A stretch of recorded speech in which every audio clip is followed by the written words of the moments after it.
আসসালামু আলাইকুম। Autonomic nervous সিস্টেমের আমাদের আজকের topic অ্যাডেনার্জিক system.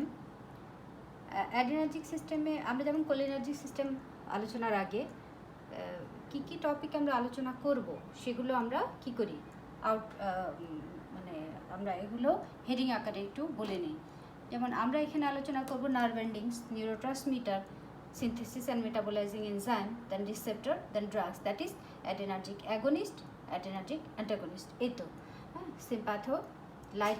sympathomimetic and sympatholytic drugs. তাহলে এইগুলো হবে আমাদের আলোচনার বিষয় রিগার্ডিং দ্য অ্যাড্রেনার্জিক সিস্টেম। তাহলে আমরা বলছি যে অ্যাড্রেনার্জিক নার্ভ এন্ডিংস, তাই তো অ্যাড্রেনার্জিক নার্ভ এন্ডিংস আমরা আগেই এগুলো আলোচনা করেছি অটোনমিক নার্ভাস সিস্টেমের যে প্রথম ক্লাস। তাহলে অ্যাড্রেনার্জিক নার্ভ এন্ডিং আমরা বলি all post ganglionic sympathetic nerve except those supplying the sweat gland and some neurons in the CNS. তাহলে সেগুলো হলো আমাদের adrenergic nerve endings। তাহলে on stimulation of adrenergic nerve ending we get the neurotransmitter। এখানে adrenergic system যেহেতু তাহলে তার নিউরোট্রান্সমিটারকে noradrenaline mainly and also adrenaline, সেটা আমরা পরে বলবো। তাহলে 80% আসবে কি noradrenaline on stimulation of adrenergic nerve endings। We get the neurotransmitter noradrenaline 80%, কোনো বইয়ে আছে 85%। তারপরে synthesizing and metabolizing enzyme, তাহলে আমরা এটা একটু দেখব, ঠিক আছে? আচ্ছা, আমি খুব ভালো ছবি আঁকি না, আমি চেষ্টা করেছি একটু স্টুডেন্টদের সুবিধার্থে ছবি আঁকার, বাট আমি আসলে ভালো ছবি আঁকতে পারি না, যাই হোক। তাহলে synthesizing and metabolizing enzyme, then receptors, what are the receptor alpha beta, হ্যাঁ এগুলো আমরা জানবো, then drugs। আচ্ছা, এখন তাহলে আমরা এটার সিনথেসিস দেখি কি যে noradrenaline within the nerve ending কীভাবে সিনথেসিস হচ্ছে। আমরা যদি এটার দিকে একটু দেখি তাহলে স্টেপ ওয়াইজ আমরা কি দেখতে পাচ্ছি যে টাইরোসিন যেটা কিনা অ্যাক্টিভলি ট্রান্সপোর্টেড হলো কোথায়, within the nerve ending sodium dependent যে অ্যাক্টিভ ট্রান্সপোর্ট, সেইখানে দিয়ে টাইরোসিন চলে আসলো কোথায়, সাইটোপ্লাজমে। A tyrosine by the enzyme tyrosine hydroxylase is converted to dihydroxyphenylalanine, যাকে আমরা কি বলি, ডোপা। তাহলে tyrosine is converted to dopa by tyrosine hydroxylase by the enzyme tyrosine hydroxylase। আচ্ছা, তারপরে স্টেপটা কি, স্টেপ 3 আমরা বলছি যে এই dihydroxyphenylalanine is converted to dopamine by the enzyme dopa decarboxylase। আচ্ছা, তাহলে ডোপা ডিকার্বক্সিলেজ এনজাইম দিয়ে এটা ডোপামিন হবে, এবং এই পুরো অংশটা কোথায় হচ্ছে, within the cytoplasm. Tyrosine to dopa, dopa to dopamine. Tyrosine, এই যে আমরা বলছি যে টাইরোসিন কোত্থেকে আসলো, এক্সট্রাসেলুলারলি, হ্যাঁ অ্যাক্টিভ ট্রান্সপোর্টের মাধ্যমে এটা সাইটোপ্লাজমে এন্ট্রি করলো। আচ্ছা, এই টাইরোসিনের আসলে টাইরোসিন একটা ফিনাইলঅ্যালানিন অ্যান্ড একটা এসেনশিয়াল অ্যামিনো অ্যাসিড, মানে প্রিকারসর অফ টাইরোসিন হলো একটা ফিনাইলঅ্যালানিন, যেটা কিনা প্রিকারসর তোমার একটা এসেনশিয়াল অ্যামিনো অ্যাসিড, সেখান থেকে এটা active transport, sodium dependent active transport দিয়ে আমরা সাইটোপ্লাজমে একে পেলাম। এখন এই টাইরোসিন, এই যে ডোপা হচ্ছে বাই দ্য এনজাইম টাইরোসিন হাইড্রোক্সিলেজ, হ্যাঁ number 2 step. Number 3 is the dopa is converted to dopamine by the dopa decarboxylase, this enzyme। এই সমস্ত স্টেপগুলো, step 1 2 3 occurs within the cytoplasm। আচ্ছা, এখন এই যে ফর্ম ডোপামিন, এই ডোপামিনটা কি করবে, এখন ভেসিকলে এন্টার করবে, হ্যাঁ। আচ্ছা, তাহলে ডোপামিন বা এখানে এই যে ডোপামিন এই ভেসিকলের মধ্যে ঢুকে যাবে, তাই তো? তাহলে এটা dopamine enter into the vesicle actively, এটার জন্য আলাদা কিছুই লাগলো না, ঠিক আছে? আচ্ছা, এখন dopamine is converted to noradrenaline, এই যে এখানে dopamine is converted to noradrenaline by the dopamine beta hydroxylase. তাহলে ডোপামিন বিটা হাইড্রোক্সিলেজ এই এনজাইমটা দিয়ে এইটা হলো কোথায়, উইদিন দ্য ভেসিকল। এই কনভার্সন কি, dopamine is converted to noradrenaline, এই কনভার্সনটা হচ্ছে কোথায়, উইদিন দ্য ভেসিকল। আচ্ছা, এখন ভেসিকলে হওয়া পর্যন্ত থাকলো। আচ্ছা, এখন আমরা বলছি যে এখানকার নিউরোট্রান্সমিটার নরঅ্যাড্রেনালিন, হ্যাঁ on stimulation of adrenergic nerve ending we get noradrenaline 80% and adrenaline 20%।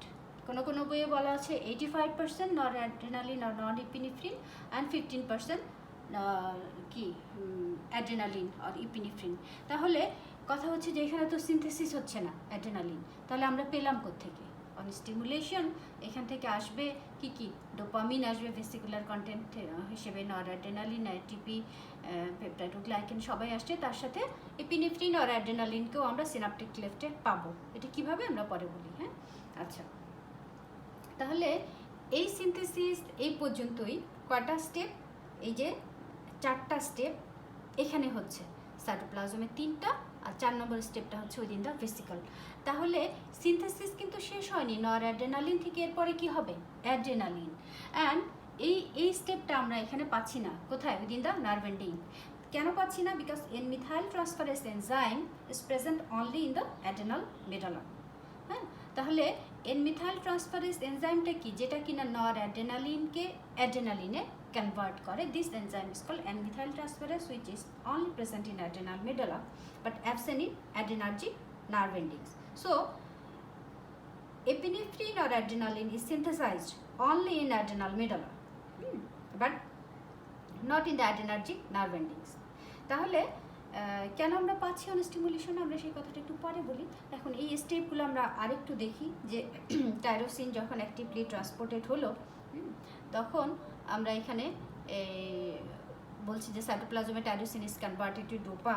হ্যাঁ, এটা হলো একটা রেট লিমিটিং রিয়াকশন। হ্যাঁ, if we block the tyrosine hydroxylase enzyme actively, noradrenaline synthesis will be blocked. এটাকে আমরা বলছি যে রেট লিমিটিং এনজাইম। তাহলে we can block the enzyme by কি? We can block this enzyme by metyrosine, reserpine. Reserpine actually vesicular স্টোরগুলোকে deplete করে, বা এই মিটারোসিন যেটা টাইরোসিন অ্যানালগ, হ্যাঁ, এটা দিয়ে আমরা বন্ধ করতে পারি কি? টাইরোসিন হাইড্রোক্সিলেজ এনজাইমটাকে ইনহিবিট করতে পারি। হ্যাঁ, এটা কখন আমরা করতে পারি? In case of phaeochromocytoma. এটা ফিওক্রোমোসাইটোমাটা কি? Adrenal medullary tumour. হ্যাঁ, তাহলে এই সমস্ত ক্ষেত্রে আমরা metyrosine, that is tyrosine analogue, we can apply in case of phaeochromocytoma. We can block the enzyme, that is the rate limiting step. হ্যাঁ, আচ্ছা, তারপরে আমরা বলছি যে তারপরে স্টেপটা হলো কি? তাহলে টাইরোসিন এখানে এন্ট্রি করলো, this is the first step. Then tyrosine is converted to dopa, this is the second step, that is the rate limiting step. তারপর আমরা বলছি dopa is converted to dopamine, this is the third step. হ্যাঁ, তাহলে step 1, 2, 3 occur within the cytoplasm of the nerve ending. হ্যাঁ, then dopamine enter into the vesicle. এখানে কিছুই লাগবে না, এটা অ্যাক্টিভলি এখানে চলে এসেছে। ঠিক আছে, আচ্ছা, এখন ট্রান্সপোর্টার আছে, তার ট্রান্সপোর্টার দিয়ে এসে অ্যাক্টিভলি এটা চলে এসেছে। এখন স্টেপ 4 আমরা বলছি যে dopamine is converted to noradrenaline within the vesicle. Dopamine is converted to noradrenaline within the vesicle. আচ্ছা, এখন আমরা বললাম যে নরএপিনেফ্রিন আর নরঅ্যাড্রেনালিন থেকে অ্যাড্রেনালিনের কনভার্সন নার্ভ এন্ডিংয়ে হবে না, বিকজ কে নাই? N methyl transferase enzyme is absent here. কোথায় আছে এটা? Within the adrenal, only present in the adrenal medulla. তাহলে এই কনভার্সনটা হবে কোথায়? অ্যাড্রেনাল মেডুলাতে। আচ্ছা, এখন এই স্টোরে দেখো, ভেসিকুলার মধ্যে ভেসিকুলারে কি, ভেসিকুলার স্টোর হিসেবে আমরা কি কি পাচ্ছি? Dopamine, noradrenaline, dopamine, beta hydroxylase, ATP, অনেক কিছুকে পাচ্ছি, তাই তো? তাহলে ওই স্বাভাবিক কথাই যে আমরা যেমন অ্যাসিটাইলকোলিন সিনথেসিসের মতো যা দেখেছি, এখানেও তাই হবে। এখানে এক্সোসাইটোসিস হবে। কেন হবে? ইনটু দ্য সিনাপটিক ক্লেফট বা এক্সোসাইটোসিস কেন হবে? এই রিলিজ হবে কেন? Action potential reaches the nerve ending. আচ্ছা, তাহলে যখনই কিনা ক্যালসিয়াম চ্যানেল ওপেন হয়ে গেল, কি ভোল্টেজ সেন্সিটিভ ক্যালসিয়াম চ্যানেল, তখন ক্যালসিয়াম এন্ট্রি হলো উইদিন দ্য সাইটোপ্লাজম, ক্যালসিয়ামের কনসেন্ট্রেশন বেড়ে গেল। হ্যাঁ, calcium increase the calcium concentration. তখন vesicle moves towards the presynaptic membrane. Presynaptic মেমব্রেনে এসে fusion of the vesicular membrane with the vesicular membrane within the presynaptic membrane. তাহলে এই ওই জাস্ট আগের মতোই স্টেপগুলো। তাহলে এখানে ফিউশন হয়ে গেল and release of the noradrenaline in the synaptic cleft with other vesicular content. হ্যাঁ, তাহলে এই ভেসিকুলার কন্টেন্ট আর কি কি পাই আমরা এখানে? ভেসিকুলার কন্টেন্টে আমরা দেখি যে অ্যাড্রেনার্জিক নার্ভ যখন স্টিমুলেশন হলো তখন হওয়ার ফলে এখানে ভেসিকুলার কন্টেন্টে নট অনলি নর অ্যাড্রেনালিন, আমরা কি কি পাবো আর ডোপামিন পাবো, ডোপামিন বিটা হাইড্রোক্সিলেস এনজাইম পাবো, অ্যাড্রেনালিন পাবো, এটিপি, ম্যাগনেসিয়াম, গ্লাইকোপ্রোটিন, এগুলো অনেক কিছু পাবো। তাহলে এখন বলা হচ্ছে যে এই যে অ্যাড্রেনালিন, আমরা বলছি যে এখানে আমরা অ্যাড্রেনালিনও পাবো আর ইপিনেফ্রিন আর অ্যাড্রেনালিন। আচ্ছা, অন স্টিমুলেশন অফ কি অ্যাড্রেনার্জিক নার্ভ এন্ডিং কেন পাবো? বলা হচ্ছে যে অ্যাড্রেনালিন তো সিনথেসিস হয় কোথায়? Synthesis and release from adrenal medulla, only synthesis in adrenal medulla, and circulate in the whole body via the blood. তাহলে কিসের মতো? এই যে circulate the whole body via the blood, তাহলে এটা অনেকটা কি নিউরো হরমোনের মতন তার অ্যাটিটিউডটা। আচ্ছা, comes to the synaptic cleft, that is the target tissue. তাহলে এই হোল বডি সার্কুলেট করে via the blood, it comes to the synaptic cleft and uptaken into the adrenergic nerve ending by the uptake 1. আচ্ছা, and যখন এই active process এটা চলে গেল uptake 1 এর মাধ্যমে, হ্যাঁ, তখন এটা ভেসিকুলার স্টোর হয়ে থাকে এবং যখনই নার্ভ এন্ডিং স্টিমুলেটেড হয় তখন আমরা এখানে পাই কাকে? নর অ্যাড্রেনালিনকে। হ্যাঁ, আচ্ছা, এই জন্য on stimulation of the adrenergic nerve ending we get both adrenaline and নর অ্যাড্রেনালিন, দো adrenaline or epinephrine is not synthesis within the nerve ending because enzyme in methyl transferase it is absent here. Is synthesizing enzyme in methyl transferase present only in the adrenal medulla. আচ্ছা, তাহলে আমরা বললাম যে আমরা টপিকগুলো তো আগে কি হাইলাইট করে নিয়েছি যে আমরা কি পড়বো। আমরা নার্ভ এন্ডিং জানলাম, অ্যাড্রেনার্জিক নার্ভ এন্ডিং কাকে বলে, নিউরোট্রান্সমিটার কি এখানে মেইন নিউরোট্রান্সমিটার, হ্যাঁ, তার সিনথেসিস কীভাবে হচ্ছে, দেন তার সিনথেসাইজিং অ্যান্ড মেটাবোলাইজিং এনজাইম। আচ্ছা, এখন আচ্ছা হ্যাঁ, মেটাবোলাইজিং এনজাইম। তো মেটাবোলাইজিং এনজাইম এইখানে আমরা তাহলে ফেট অফ নিউরোট্রান্সমিটার কি জানি? 3টা ফেট, তাই তো? তাহলে in case of adrenergic neurotransmitter এখানে ফেট কটা? এখানেও 3টা। কি 70 to 80% of released noradrenaline is reuptaken by the nerve ending. তাহলে এই যে এখানে এই যে যাচ্ছে কত? 70 to 80%। আপটেক 1-এ কতটুকু নিয়ে নিচ্ছে? By 70 to 80%। আচ্ছা, তাহলে আমরা বলছি যে 70 to 80% of the released neurotransmitter is deuptaken by active transport by noradrenaline transport। এই যে NET লেখার চেষ্টা করেছি আমি, নর ইপিনেফ্রিন আর নর অ্যাড্রেনালিন ট্রান্সপোর্টার এখানে আছে একটা, এটা দিয়ে অ্যাক্টিভলি চলে যাচ্ছে সাইটোপ্লাজমে and then to the vesicle. This is known as uptake 1. এই প্রসেসটাকে এই যে নার্ভ এন্ডিং নিয়ে নেওয়া তারপর ভেসিকুলার স্টোর রাখা, এটাকে আমরা বলছি কি আপটেক 1। আচ্ছা, তারপরে তাহলে তার প্রথম ফেট হলো reuptaken by the nerve ending by the uptake 1 procedure. কি আপটেক 1 কত পার্সেন্ট? 70 to 80%। আচ্ছা, তারপর আমরা বলছি যে ইট ক্যান বি মেটাবোলাইজড। তাহলে রিলিজ নরঅ্যাড্রেনালিন রিসেপ্টরের সাথে বাইন্ড হয়, তারপর এটা ইট ক্যান বি কি মেটাবোলাইজড। হ্যাঁ, তাহলে মেটাবোলাইজিং এনজাইম কি এখানে? Catechol O methyl transferase and mono amino oxidase, COMT and mono amino oxidase. Sorry, এই এনজাইমগুলো দিয়ে এসে মেটাবলিজম, তার মেটাবলিজম হয় কার? এই নিউরোট্রান্সমিটারের এখানকার। আচ্ছা, তারপরে আমরা বলছি যে it is distributed the whole body and is uptake in non nervous tissue.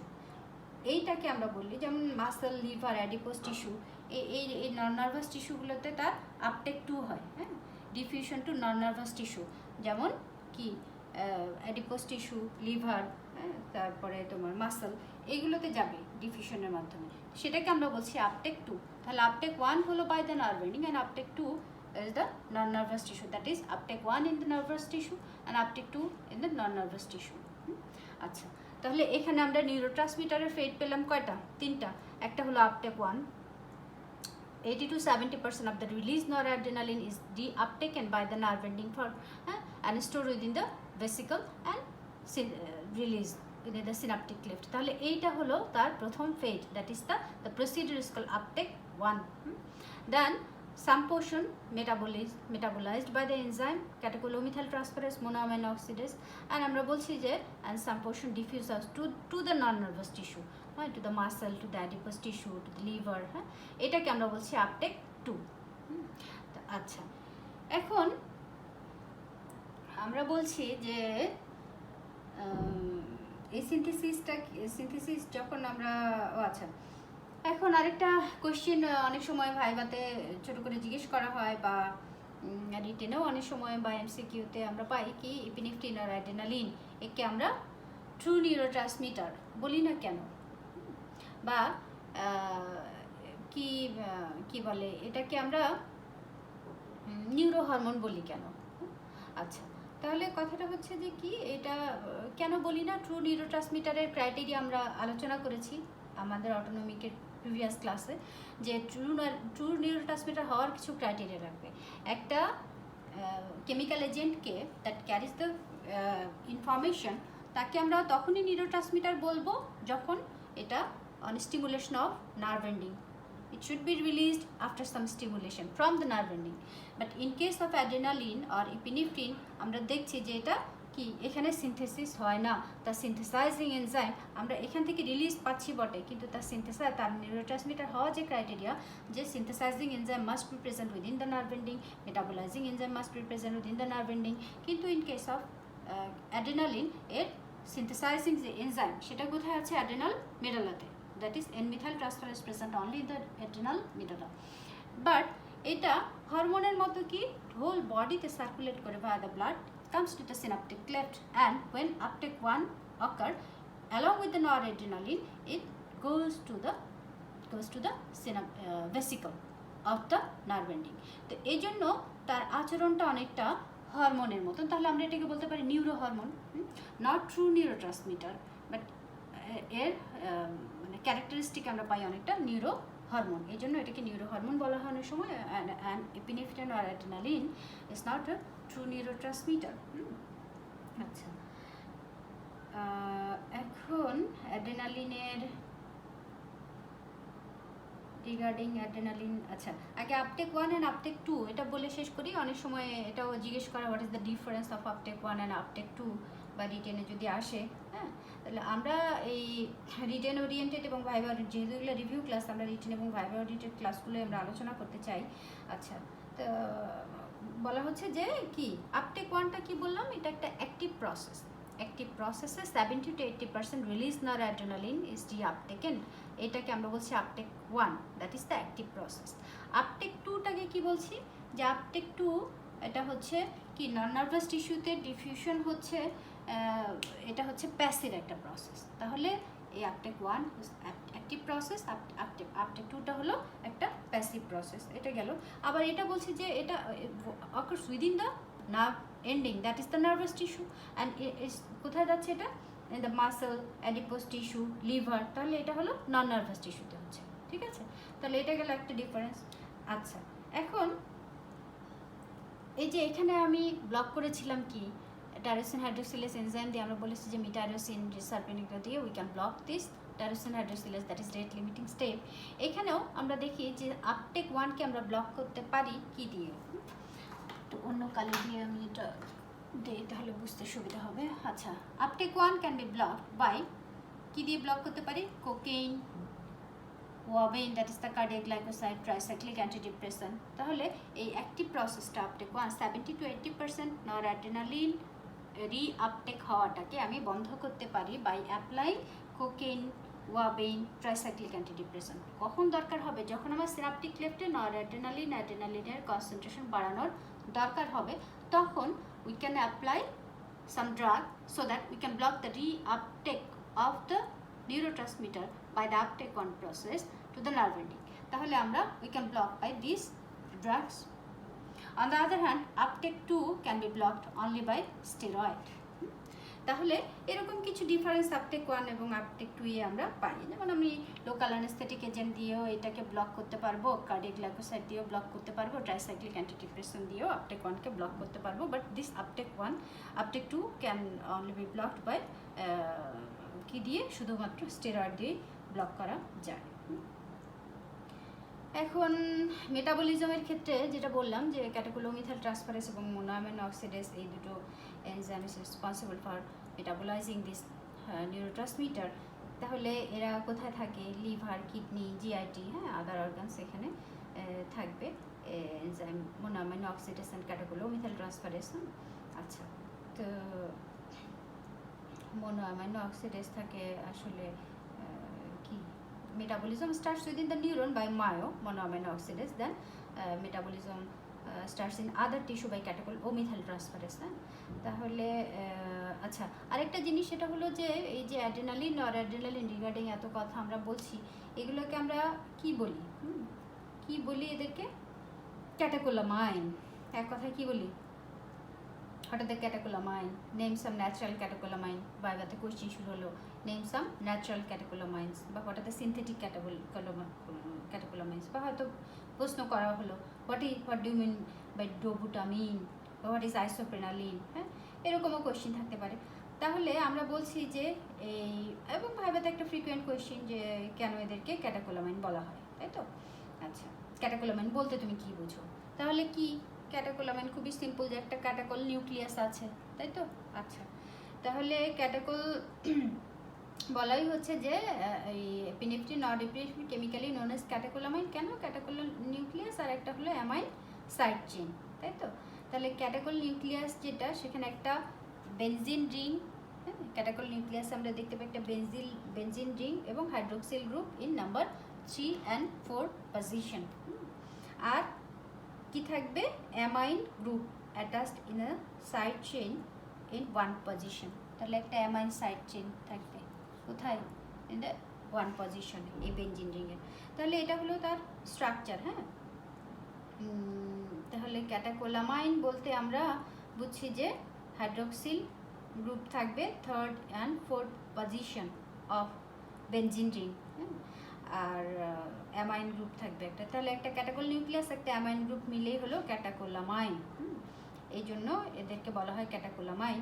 এখন ক্যাটাকোলামাইনস যেমন তোমার আমরা কি বলছি, টাইরোসিন থেকে ডোপা, দেন ডোপামিন, হ্যাঁ, দেন নরঅ্যাড্রেনালিন। তাহলে এই যে adrenaline, noradrenaline, dopamine, this are the natural ক্যাটাকোলামাইন।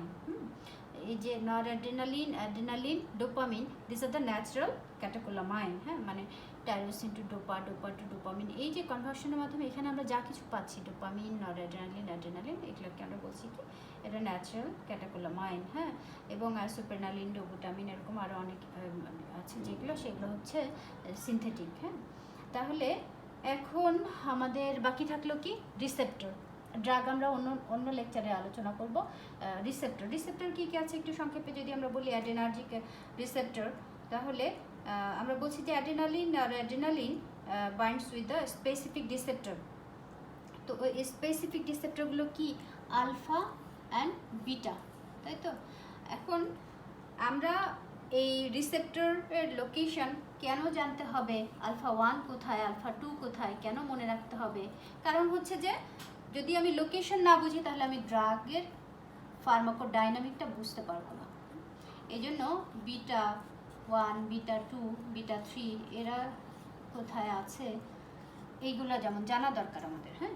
তাহলে লোকেশন যদি আমরা একটু ছোট করে চার্টটা, আমি স্টুডেন্টদের সবসময় বলি চার্ট আকারে ক্যাটজাংয়ের যেগুলো আছে সেগুলো একটু চোখ বোলাতে।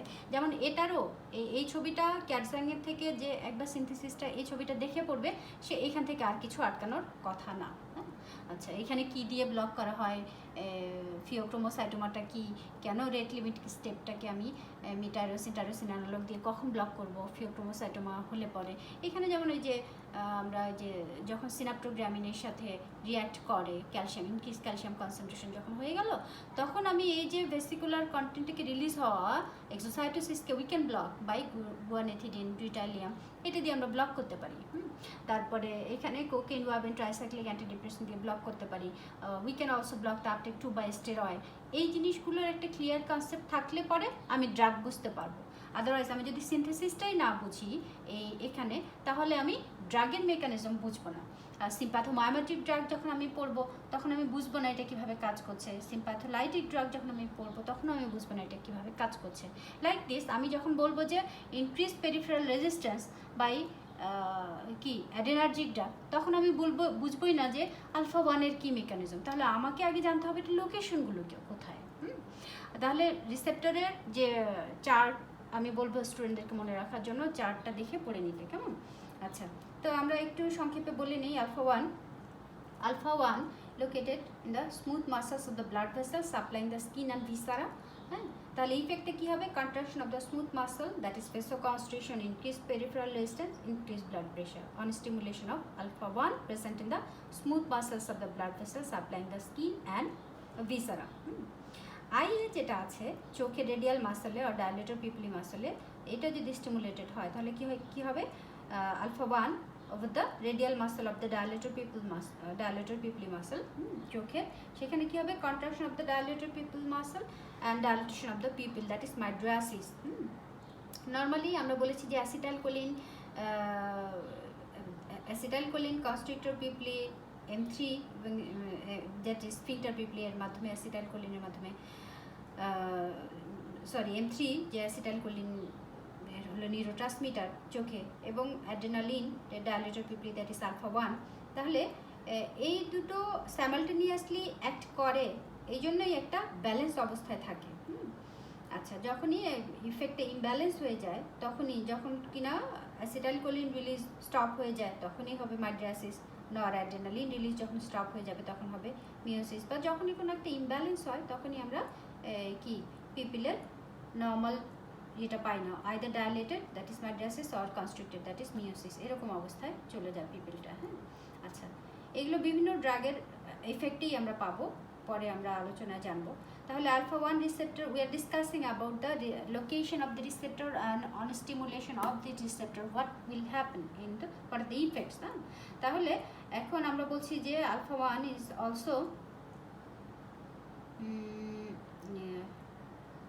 হ্যাঁ, আলফা 1-এর আমরা বলছি যে কি structure of the male sex organ, vas deferens, penis, seminal vesicle, prostate সেখানে থাকে, এবং এটার ইফেক্ট হলো ইজাকুলেশন আর কন্ট্রাকশন। তারপরে ইরেক্টোপাইলোরাম মাসল, দ্যাট ইজ তোমার ইরেক্টোস্পাইনি মাসল, যেটা হেয়ার ফলিকলে, ফলে ইরেকশন অফ দ্য হেয়ার। হ্যাঁ, আচ্ছা, এবং sphincter of the whole body, সেখানেও আমরা পাই কি আলফা 1, ফলে কি কনস্ট্রিকশন অফ দ্য স্ফিংটার, যেমন on stimulation of this alpha 1 present in the sphincters of the whole body কী করবে? ইউরিনারি রিটেনশন, কনস্টিপেশন, এই ইফেক্টগুলো আমরা পাই। হ্যাঁ, এখন আলফা 2 রিসেপ্টর বলা হচ্ছে যে প্রিসিনাপটিক মেমব্রেনে থাকে। প্রিসিনাপটিক মেমব্রেনে যে আলফা 2, এটা অলওয়েজ কি মানে ইনহিবিটরি। হ্যাঁ, তো এই আলফা 2 রিসেপ্টর প্রিসিনাপটিকে থাকে, সেটা যদি স্টিমুলেট হয় তাহলে পরে inhibition of release of noradrenaline from the adrenergic nerve ending, হ্যাঁ, বাই নেগেটিভ ফিডব্যাক মেকানিজম, এটাই হচ্ছে প্রিসিনাপটিকের যে আলফা 2 তার function. Also we get alpha 2 in the platelets, that effect is platelet aggregation, and beta cell of the islets of Langerhans decreased release of insulin. And now come to the beta receptor, important location of the beta 1. তো beta 1 আমরা বলছি যে হার্টে থাকে, একটু খেয়াল করতে হবে এই জিনিসটা। beta 1 আমরা বলছি যে হার্টে থাকে। আচ্ছা, তাহলে বিটা 1-এর সাথেই আমার মাথায় গেঁথে নিতে হবে হার্ট, বিটা 2-এর সাথে আমার মাথায় গেঁথে নিতে হবে কি লাংস, এটা বলা যাবে না। আচ্ছা, তাহলে beta 1 on the heart on stimulation effect আমি কি পাবো? Increase the heart rate, that is positive tonotropic effect. We are discussing about the location of the receptor, that beta 1 present in the heart, and on stimulation it cause positive chronotropic effect. Chronos means rate, তাহলে positive chronotropic effect, chronos means rate or time, তাহলে positive chronotropic effect, that is increase heart rate। একটা গেল beta 1 এর effect on the heart। তারপরে increase force of contraction, that is positive inotropic effect. Then increase conductivity, that is in positive dromotropic effect, and increase excitability, that is the positive bathmotropic effect. এই গেল তার হার্টের উপরে beta 1 যদি হার্টের উপরে beta 1 of the heart if stimulated what will get, all the parameters of the heart are increased except refractory period। আচ্ছা, এখন বিটা 1 হার্টে ছাড়া আর একটা কোথায় আছে, that is kidney, juxtaglomerular apparatus of the kidney. তাহলে আমি বলছি যে বিটা 1 মানেই আমি মনে রাখবো হার্ট, আর একটা কোথায় আছে, that is the juxtaglomerular apparatus of the kidney. On stimulation increase renin secretion, increase the blood pressure. ঠিক আছে। আচ্ছা, এখন বিটা 2 আমরা বলছি যে smooth muscles of the bronchus. Beta 2 মানে কি মনে রাখতে বলেছি, লাংস, আরও অনেক কিছু আছে, কিন্তু লাংস কেন, ব্রঙ্কিয়াল অ্যাজমা পড়ার জন্য এবং মনে রাখার জন্য। বিটা 1 মানেই হার্ট, কেন, ভুল না হওয়ার জন্য। আচ্ছা, তাহলে আমরা বলছি যে beta 2 smooth muscles of the bronchus on stimulation smooth muscle relaxation, হ্যাঁ, ব্রঙ্কোডাইলেশন। আচ্ছা, and beta 2 and the smooth muscle also present in the smooth muscle of the blood vessels supplying the skeletal muscle. So on stimulation it causes relaxation of the smooth muscle of the blood vessel, vasodilatation, decrease peripheral resistance and decrease the blood pressure. And beta 2 also present in the GIT. So on stimulation the effect is relaxation of the smooth muscles of the GIT, decrease the peristaltic movement or motility, and maybe constipation. And beta 2 also present in the uterus, that causes relaxation of the uterus, mainly the gravid uterus, and delay the premature labor pain. And liver and muscle also causes the beta 2, and on stimulation it causes glycogenolysis, that is increased blood glucose level, and it also increased blood lactate level. We are discussing about the beta 2। আচ্ছা, এই গেল important location of beta 2। Beta 3 বলা হচ্ছে যে adipose টিস্যুতে থাকে, হ্যাঁ, এই আর কি। তাহলে মোটামুটি রিসেপ্টরের লোকেশন জানলে পরে আমরা কি ড্রাগগুলো পড়তে আমাদের সুবিধা হবে, ডিজিজ বুঝতে সুবিধা হবে। হ্যাঁ, তাহলে আজকে এই পর্যন্ত আমাদের ক্লাস থাকুক অ্যাড্রেনার্জিক সিস্টেমের। আবারও সবাইকে সালাম ও শুভেচ্ছা জানিয়ে আমাদের আজকে ক্লাস আমরা শেষ করি। হ্যাঁ।